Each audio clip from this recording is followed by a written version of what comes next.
Voilà, chers frères et sœurs, je vous salue dans le nom de notre Seigneur et Sauveur Jésus. Alors, la vidéo d'aujourd'hui, c'est vraiment plus pour répondre à la préoccupation d'un frère.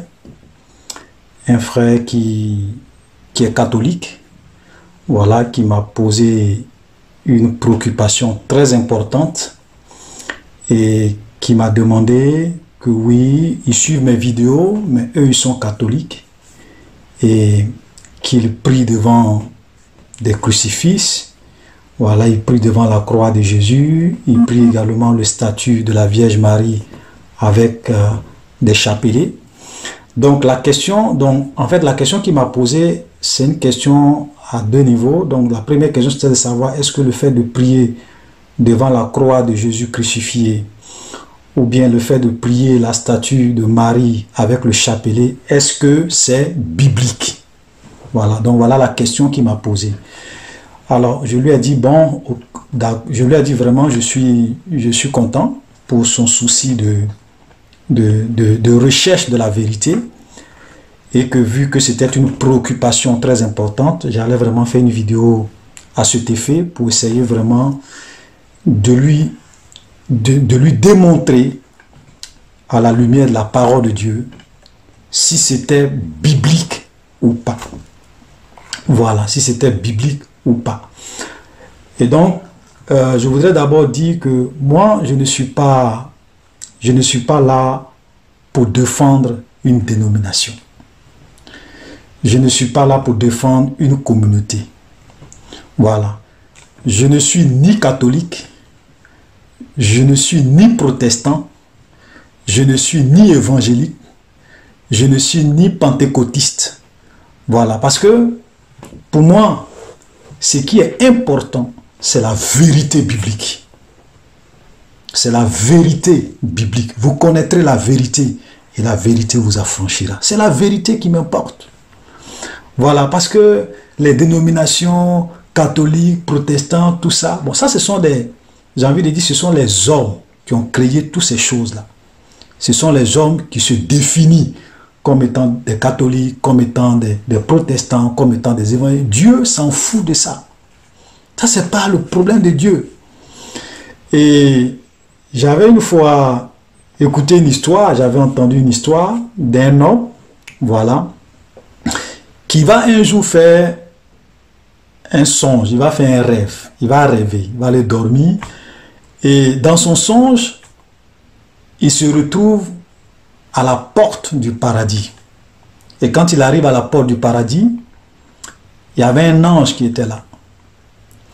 Et il va poser une question, il va poser des questions à l'ange, il va demander à l'ange, mais est-ce que il y a des catholiques au ciel? L'ange lui a dit non. Il dit, mais est-ce qu'il y a des protestants au ciel? L'ange lui a dit non. Est-ce qu'il y a des pentecôtistes au ciel? L'ange lui a dit non. Est-ce qu'il y a des gens du réveil? Je crois qu'André, lui, il était du réveil. Donc il a demandé, est-ce qu'il y a des gens du réveil au ciel? L'ange lui a dit non. Et il a demandé à l'ange, mais quels sont les gens, quels sont ceux que vous avez au ciel? Et l'ange lui a dit, au ciel, il n'y a uniquement que des gens qui craignent Dieu, qui observent sa parole et qui marchent dans la sainteté. Voilà ce que l'ange lui a dit. Et dans le même rêve, il s'est retrouvé également à la porte de l'enfer. Et là, il voit un démon.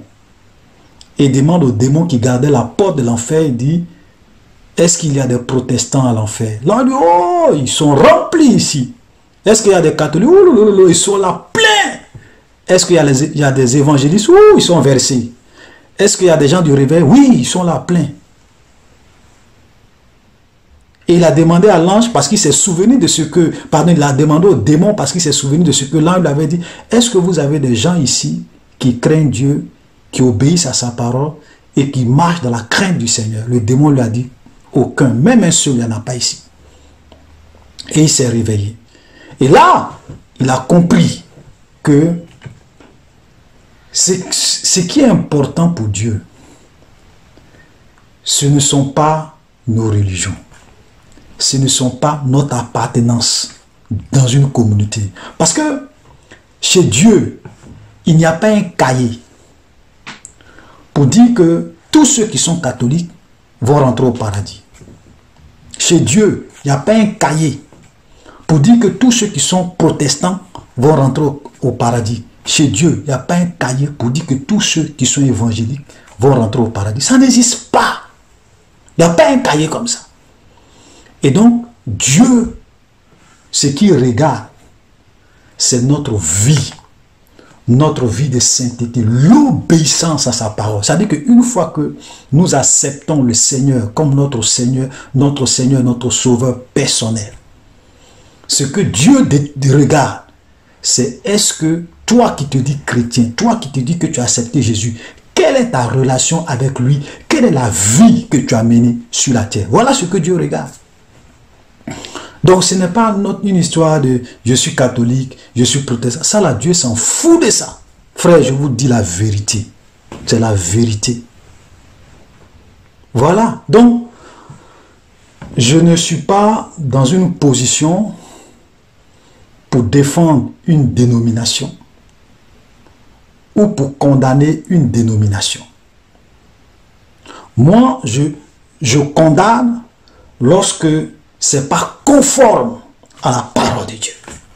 Lorsque c'est pas conforme à la vérité biblique.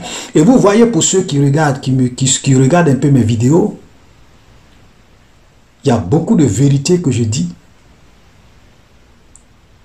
qui concernent même ceux qui se croient protestants, qui pensent qu'ils connaissent la vérité.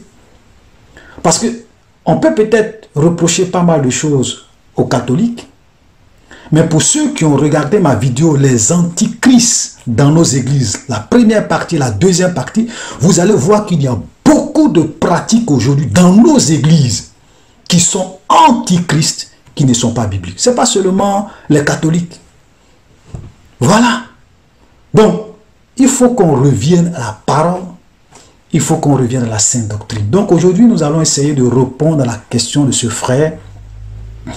Est-ce que la vénération, l'adoration de la Vierge Marie, bon, eux disent c'est vénérer la Vierge Marie. Est-ce que vénérer la Vierge Marie avec des stades, en se prosternant devant des statues, avec des chapelets, est-ce que c'est biblique? Est-ce qu'on peut aller dans la parole de Dieu et démontrer que c'est vrai ou démontrer que c'est faux? Voilà ce que nous allons faire. Maintenant, la dernière fois, je vous ai dit, même quand je parlais des pratiques antichrist dans nos églises, j'ai dit que quand vous êtes devant une pratique, il y a 4 questions qu'il faut se poser. 4 questions. La première des questions, c'est est-ce que Jésus l'a pratiqué? Si la réponse est non, on se pose la deuxième question. Est-ce que Jésus l'a enseigné? Si la réponse est non, on se pose la troisième question. Est-ce que les apôtres l'ont pratiqué? Si la réponse est non, on se pose la quatrième et la dernière question. Est-ce que les apôtres l'ont enseigné? Est-ce qu'on peut aller dans les épîtres, dans la parole, dans l'enseignement des apôtres et démontrer que ça a été enseigné? Si la réponse encore est non, il faut rejeter cette pratique. Ça veut dire que ce n'est pas biblique, ça ne vient pas de Dieu. Voilà, il faut rejeter. Voilà. Voyez-vous, parce que je vais vous dire la vérité. Quand on devient chrétien, on a 2 choix devant nous. Parce que quand on est dans le monde, on a 2 choix. Soit on reste païen, on meurt, on va à l'enfer, ou bien on accepte Jésus. Et quand on accepte Jésus, tu n'es pas forcément sorti de l'auberge. Parce qu'il y a beaucoup de mauvaises doctrines qui peuvent nous égarer. Et donc, on a le choix. Quand on devient chrétien, c'est quelqu'un qui décide de suivre Jésus, quelqu'un qui a donné sa vie à Jésus, on a 2 choix devant nous. Soit, tu vas suivre la tradition des hommes. Voilà. Tu vas suivre la tradition des hommes. Ou bien, tu vas t'attacher véritablement à la parole de Dieu. C'est-à-dire que la tradition des hommes, c'est tout ce que les hommes disent qu'on doit faire. C'est tout ce que les hommes disent qu'on doit pratiquer. Que ce soit les prêtres, que ce soit les pasteurs, que ce soit les prophètes, que ce soit les archibishops, que ce soit les révérends pasteurs. Il y a des choses qu'ils vont vous demander de faire, mais qui ne sont pas bibliques. C'est-à-dire que ce sont des choses, c'est la tradition des hommes. C'est la tradition de la religion, c'est la tradition de la communauté à laquelle tu appartiens. Mais ce n'est pas biblique. Donc, soit tu suis la tradition de ta communauté, ou bien soit tu suis la parole de Dieu. Et il est important de suivre la parole de Dieu. Pourquoi? Parce que Jésus a été clair. Voilà, Jésus a été clair. On peut... Pourquoi j'ai dit Jésus a été clair? Parce qu'on va lire par exemple Jean chapitre 12, le verset 48. Voilà ce que Jésus dit. Jean 12, verset 48, Jésus dit: celui qui me rejette et qui ne reçoit pas mes paroles a son juge. La parole que j'ai annoncée, c'est elle qui le jugera au dernier jour. C'est-à-dire que pour Jésus, c'est clair. Jésus dit, il dit, celui qui entend, celui qui me rejette et qui ne reçoit pas mes paroles, les paroles que j'ai enseignées, les paroles que j'ai données dans ma parole, dans les saintes écritures, et qui ne les reçoit pas, cette personne a déjà son juge. La parole que j'ai prononcée, la parole que j'ai annoncée, c'est cette parole-là qui va le juger au dernier jour.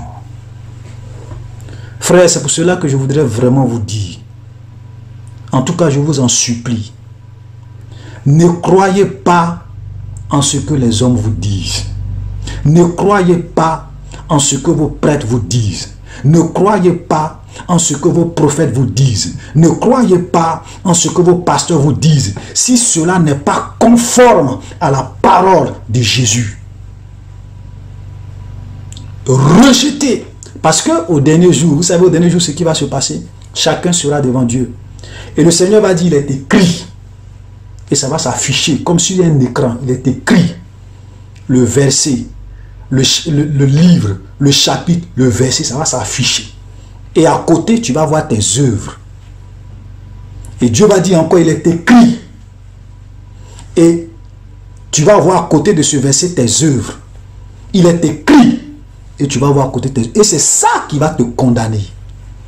Je n'ai pas de doute sur ça. Je n'ai pas de doute. Parce que Jésus est la vérité. Il dit, celui qui me rejette et qui ne reçoit pas mes paroles a son juge. La parole que j'ai annoncée, c'est elle qui va le juger au dernier jour. Clair! Voilà donc, est-ce que vénérer Marie devant des statues avec des chapelets est biblique? Avant d'entrer dans le vif du sujet, je voudrais d'abord vous raconter un peu l'histoire de Martin Luther. Peut-être que beaucoup de catholiques ne connaissent pas cette histoire. Ou bien les gens refusent souvent de leur raconter cette histoire. Je ne parle pas de Martin Luther l'Américain qui a dit « I have a dream ». Ce n'est pas de lui que je parle. Il y a eu un autre Martin Luther qui était un Allemand dans les années 1500 et qui a été le père du protestantisme. Voilà, qui a créé le mouvement protestant. Ce qu'on appelle les protestants, qui sont devenus les protestants aujourd'hui après les évangéliques, tout ça. Martin Luther, le protestant. Martin Luther, il a été ordonné prêtre catholique. Écoutez-moi très bien, frère. Écoutez-moi très bien. Il a été ordonné prêtre catholique en 1507. Et il enseignait à l'université de Wittenberg. Il a commencé à enseigner à l'université de Wittenberg en 1508. Il était un prêtre catholique. Il a été enseigné, formé dans la doctrine catholique. Il est même allé à Rome, tout ça. Martin Luther. Et Martin Luther, voilà ce qui va se passer. Il va commencer à lire la Bible. Il va commencer à lire les Saintes Écritures. Et il lit et il se rend compte en fait que il y a des choses que son église, qui était l'église catholique, pratiquait, qui étaient contraires à la parole de Dieu. Concernant par exemple les indulgences. Les indulgences, au temps de Martin Luther, c'était un peu comme des papiers, des rouleaux, des petits bouts de papier que les chrétiens catholiques venaient acheter en échange du pardon de leurs péchés, en échange de leur passeport pour entrer au ciel. C'est-à-dire que quand tu achetais des indulgences, il y avait des indulgences pour effacer tes péchés, même si tu avais tué quelqu'un, même si tu avais commis des crimes, même si tu avais violé des femmes. Il y avait des indulgences que tu pouvais acheter pour que ces péchés-là soient effacés. Il y avait des indulgences que tu pouvais payer pour que tu puisses entrer au paradis ou pour que l'un des membres de ta famille qui était au purgatoire, que ses péchés puissent être pardonnés pour qu'il puisse aller au ciel. Je vais par exemple vous donner, un peu le prix. Voilà, le prix. J'ai fait quelques recherches, regardez. Il y avait par exemple des indulgences. On va juste voir ça. On dit tarif des indulgences d'après le livre des taxes de la chancellerie romaine. Ok, dans les années 1500. Regardez très bien. On dit l'absolution pour celui qui révèle la confession de quelques pénitents est taxée à 7 câlins.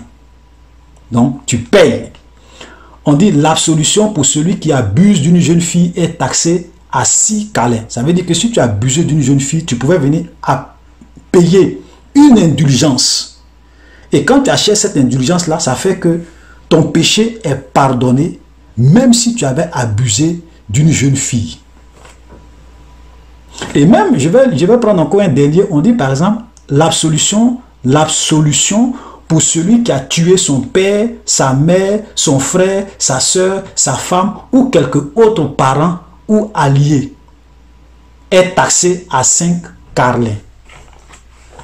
Vous voyez?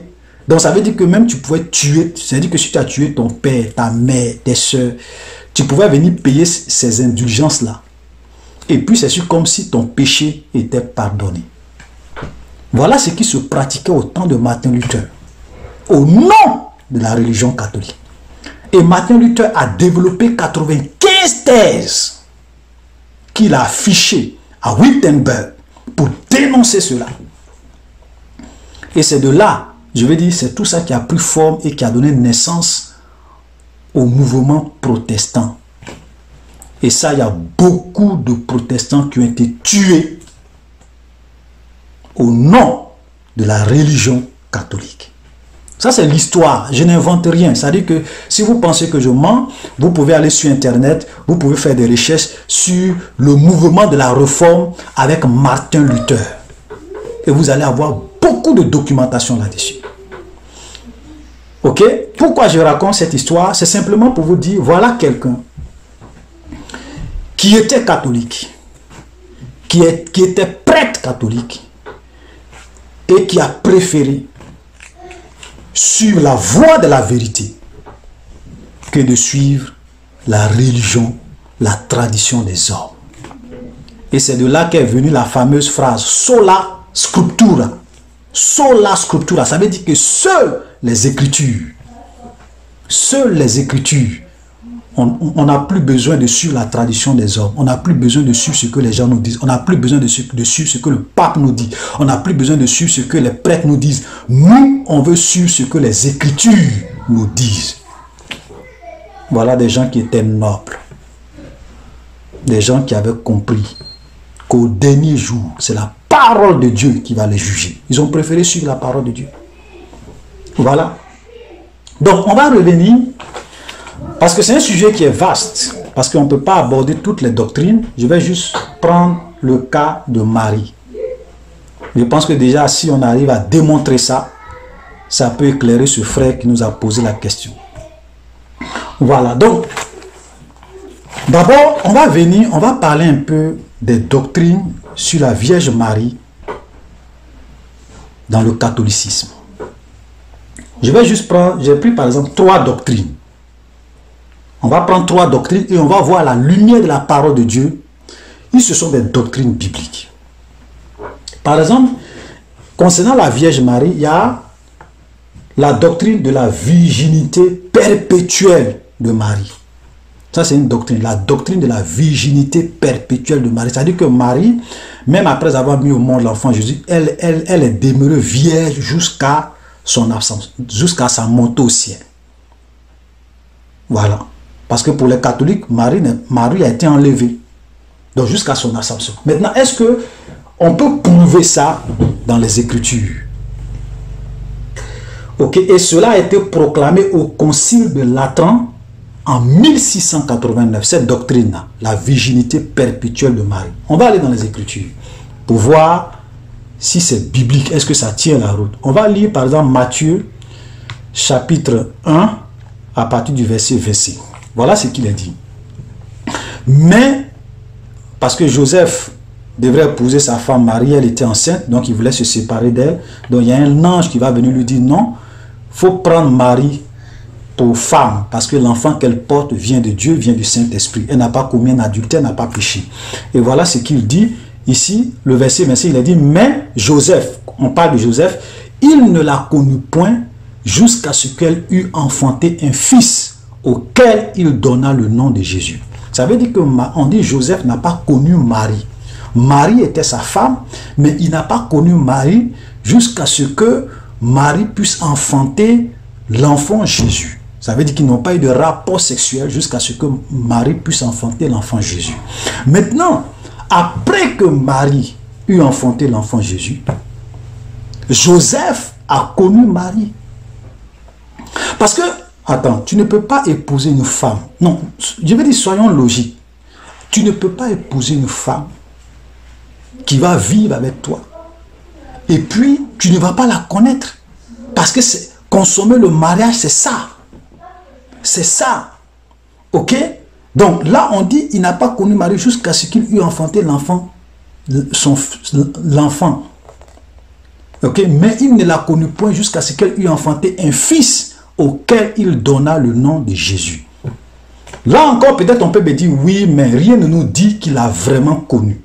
Je suis entièrement d'accord avec vous. Et là, nous allons aller, par exemple, dans Marc. Marc chapitre 3. Bon, on va même aller dans Matthieu. Ok? On va même aller dans Matthieu. Matthieu chapitre 13. Parce que c'est pratiquement, on peut aussi revenir. Matthieu chapitre 13, le verset 54, voilà ce qu'il est dit. On parle de Jésus ici. S'étant rendu dans sa patrie, il enseignait dans la synagogue, de sorte que ceux qui l'entendirent étaient étonnés et disaient, d'où lui viennent cette sagesse et ces miracles? N'est-ce pas là le fils du charpentier? Donc on parle de Jésus. Les gens disaient, mais est-ce que celui-là, ce n'est pas le fils du charpentier? N'est-ce pas Marie qui est sa mère? Jacques, Joseph, Simon et Jude, ne sont-ils pas ses frères? Et ses sœurs ne sont-ils pas parmi nous? D'où lui vient donc ces sagesses, ces choses? Voilà ce que les gens quand ils ont vu Jésus en train de faire ces miracles, ils disent, mais celui-là on le connaît. Joseph c'est son père, Marie c'est sa mère, mais Jacques, Joseph, Simon et Jude sont ses frères. On connaît même ses sœurs parmi nous ici. Frères, je vais vous dire la vérité. Jésus avait des frères, Jésus avait des sœurs. Biologiques. Ce n'est pas spirituel, biologique. Voilà le verset qui le prouve et qui le démontre. Donc, cette histoire de la virginité perpétuelle de Marie n'a pas de fondement biblique. N'a pas de fond. Et on peut même prendre, comme on appelle, Marc chapitre 3, à partir du verset 31. Donc Jésus est en train de parler, il est en train d'enseigner, et à partir du verset 31, on dit, survint sa mère et ses frères qui se tenaient dehors, l'envoyaient l'appeler. C'est-à-dire que les frères de Jésus vont venir, la mère de Jésus même va venir, donc Marie sera là avec ses autres frères, et ils vont envoyer des gens pour aller appeler Jésus. Et regardez, la foule était assise autour de lui. On lui dit, voici ta mère, tes frères sont dehors et te demandent. Ils sont venus dire à Jésus, mais Jésus, attends, ta maman est là, tes frères sont là, ils te demandent. Et voilà ce que Jésus dit. Qui est ma mère? Qui sont mes frères? Puis jetant les regards sur ceux qui étaient autour de lui, il dit, voici ma mère et mes frères. Vous voyez? Car quiconque fait la volonté de Dieu, celui-là est mon frère, est ma soeur, est ma mère. Frère, vous voyez, c'est clair là. Jésus avait des frères biologiques, il avait des sœurs biologiques. Donc, la conception, la doctrine de la conception perpétuelle de Marie n'est pas biblique. N'est pas biblique. Ça veut dire que, frère, allez-y demander à vos prêtres qu'ils vous montrent un seul verset, ou bien les versets qui soutiennent et qui démontrent de façon irréfutable que Marie a été vierge, que Joseph ne l'a pas connue jusqu'à sa mort. Mais les versets que nous avons lus démontrent le contraire. Voilà la vérité, frère. Ok? Ensuite, il y a également une autre doctrine qu'ils appellent l'Immaculée Conception de Marie elle-même. C'est-à-dire que quand on dit l'Immaculée Conception, ça veut dire que c'est la doctrine selon laquelle Marie, ok, a été conçue sans péché. Ce n'est pas l'enfant Jésus, hein. Marie elle-même, elle a été conçue sans péché. Voilà une deuxième doctrine. On va aller dans la parole de Dieu et nous allons prendre Luc. Et nous allons prendre Luc. Voilà, Luc chapitre 1. Luc chapitre 1. À partir du verset 42. On va faire la lecture. Elle s'écria, parlant d'Élisabeth, tu es bénie entre les femmes et le fruit de ton sein est béni. Mais comment m'est-il permis que la mère de mon Seigneur vienne auprès de moi? Parce que Marie était allée vers Élisabeth et quand Élisabeth va entendre sa voix, voilà les paroles qu'elle va déclarer. Car voici, aussitôt que la voix de ta salutation a frappé mon oreille, l'enfant a tressailli d'allégresse dans mon sein. C'est-à-dire que Jean-Baptiste qui était dans le sein d'Élisabeth a tressailli de joie. Heureux celle qui a cru, parce que les choses qui lui ont été annoncées, qui lui ont été dites de la part du Seigneur auront leur accomplissement. Et Marie dit, écoutez très bien ce que Marie va dire, et Marie dit, mon Seigneur exalte le Seigneur, et mon esprit se réjouit en Dieu mon Sauveur, parce qu'il a jeté les yeux sur la bassesse de sa servante. On va s'arrêter là déjà. On s'arrête là. Il y a deux choses. Marie reconnaît, elle dit, mon esprit se réjouit en Dieu mon Sauveur. Quelqu'un qui est sans péché n'a pas besoin de sauveur. Quelqu'un qui est sans péché ne peut pas dire que le Seigneur a jeté les yeux sur la bassesse de sa servante. Pourquoi Jésus aujourd'hui est capable de nous racheter? Parce que Jésus est sans péché. Frère Marie, je vous en prie, c'est la vérité. Elle n'est pas immaculée. C'est une pécheresse comme tout le monde. Voilà la vérité. Il n'y a pas de fondement biblique. Il n'y a pas de fondement biblique. Et on va prendre par exemple la dernière doctrine et on va s'arrêter là. Voilà. C'est la vénération de la Vierge Marie. Vous savez, quand vous discutez avec les catholiques, de façon générale, ils vont vous dire qu'ils n'adorent pas Marie. L'adoration est réservée à Dieu seul. Voilà ce qu'ils disent. L'adoration est réservée à Dieu seul, mais nous vénérons la Sainte Vierge Marie, Mère de Dieu. Donc, les catholiques font une distinction, parce que chez eux, il y a trois types de vénération. Il y a trois types de vénération. Il y a ce qu'ils appellent la tria, ou bien la tri. Ok, la tria, ou bien la tri. C'est-à-dire que ça, c'est le culte d'adoration qui est réservé à Dieu seul. Ok. Et puis, il y a la dulia, ou la dulie, qui est l'honneur réservé aux saints et aux anges du ciel.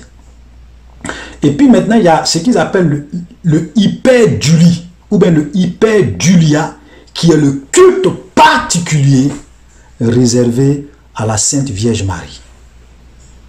Ok? Et vous savez, vénérer, ça veut dire quoi? Quand on prend la définition du mot vénérer, vénérer, c'est considérer avec respect et révérence quelqu'un ou une divinité. Considérer avec respect et révérence. Vous savez, on peut souvent vous tromper avec les termes. On peut vous tromper avec les termes. Mais dans les faits, qu'est-ce qu'il en est? Parce que dans les faits, d'abord les gens font des statues de Marie. Dans les faits, les gens prient Marie. Dans les faits, les gens chantent des louanges à Marie. Dans les faits, les gens font des requêtes à Marie. Voilà. Donc, on la vénère. Mais regardez, vous voyez, l'adoration, c'est quoi? Là, vous allez comprendre. Parce que souvent, on peut vous dire, oui, on vénère, on prie, on adore, on fait une révérence, on exprime notre reconnaissance, on loue Marie pour ses bienfaits, pour sa grandeur. Frère, on va lire la Bible. Quand nous venons dans Apocalypse chapitre 13, à partir du verset 4, là, nous voyons que lorsque l'Antichrist va venir sur terre, le fils du diable va venir sur terre, lorsque le gouvernement mondial sera formé, regardez ce que la Bible nous dit dans Apocalypse chapitre 13, le verset 4. Il est dit que les hommes sur cette terre, à cette période-là, qu'est-ce qu'ils vont faire? Il dit, ils adoraient le dragon parce qu'il avait donné autorité à la bête. Ils adoraient la bête en disant, mais ils adoraient la bête en disant quoi? En quoi consistait leur adoration? Ils adoraient la bête en disant, qui est semblable à la bête? Qui peut combattre contre elle? Voilà l'adoration. C'est-à-dire que déjà, quand vous donnez une révérence à quelque chose, à une divinité, quand vous dites qui est semblable à telle personne, qui peut, c'est une forme d'adoration. Donc, quand vous êtes en train de faire des requêtes à Marie, parce que vous supposez que elle, qui est semblable à elle, quelle femme est comme elle, vous la revêtez, vous êtes en réalité en train de l'adorer. Quand vous lui adressez des prières, des requêtes, quand vous lui chantez des louanges, vous êtes en réalité en train d'adorer Marie. Il ne faudrait pas que les gens vous blaguent. Pour dire non, on n'adore pas, on vénère. Frère, cette vénération-là, c'est ça même qu'on appelle l'adoration.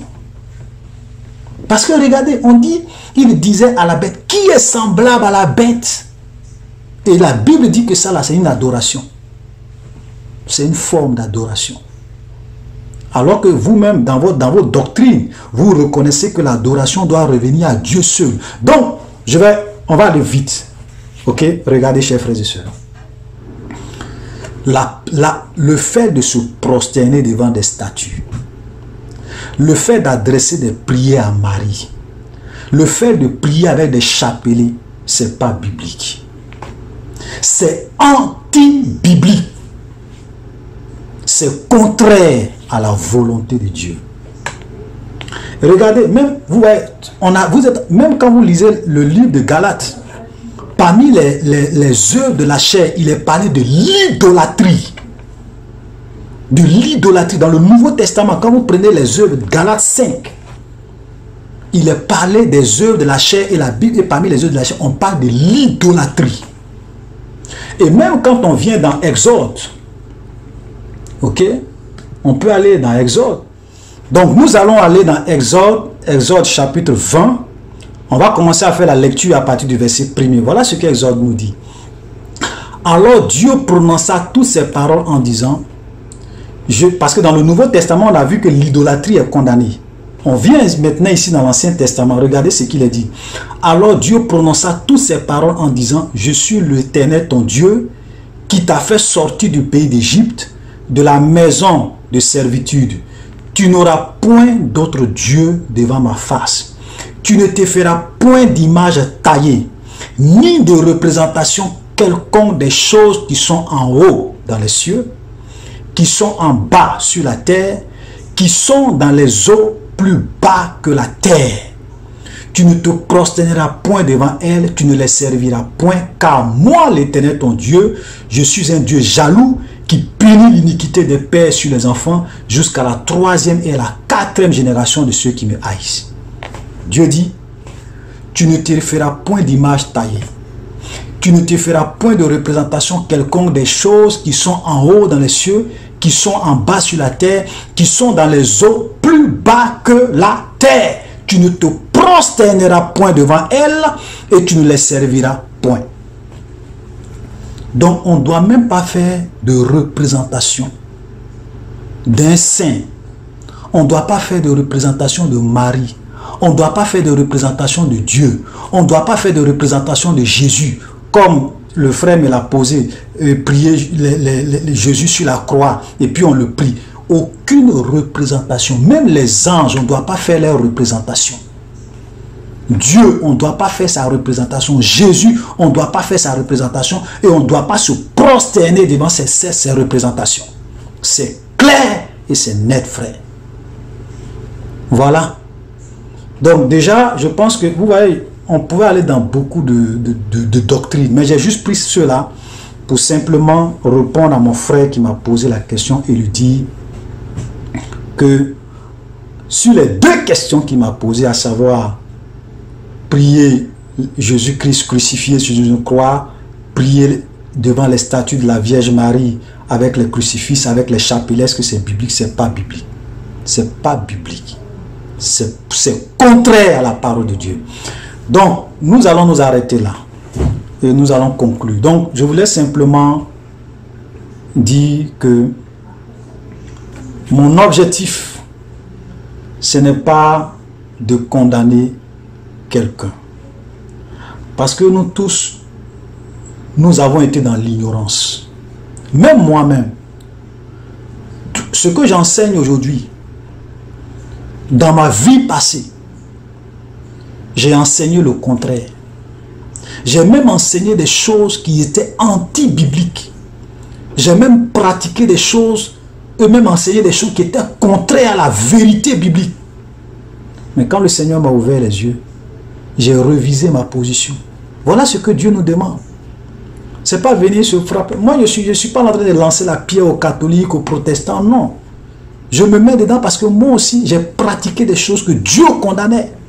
J'ai cru en des choses que Dieu condamnait. Mais aujourd'hui, j'ai vu la vérité. Je me suis détourné. Donc, je voudrais qu'on puisse faire comme Martin Luther. Sola scriptura. Seules les Écritures doivent nous guider, doivent être, Seigneur, seules les Écritures doivent être le principe de notre foi. C'est-à-dire, tout ce en quoi nous croyons doivent avoir une base solide dans les Écritures. Voilà. Donc, 4 questions. Est-ce que Jésus l'a pratiqué? Est-ce que Jésus l'a enseigné? Est-ce que les apôtres l'ont pratiqué? Est-ce que les apôtres l'ont enseigné? Si la réponse est non à toutes ces 4 questions, rejetez cette pratique. Elle ne vient pas de Dieu. Voilà, donc chers frères et sœurs, soyez bénis. Shalom.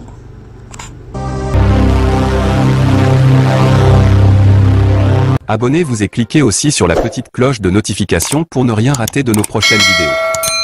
N'oubliez pas de partager aussi la vidéo et de la liker.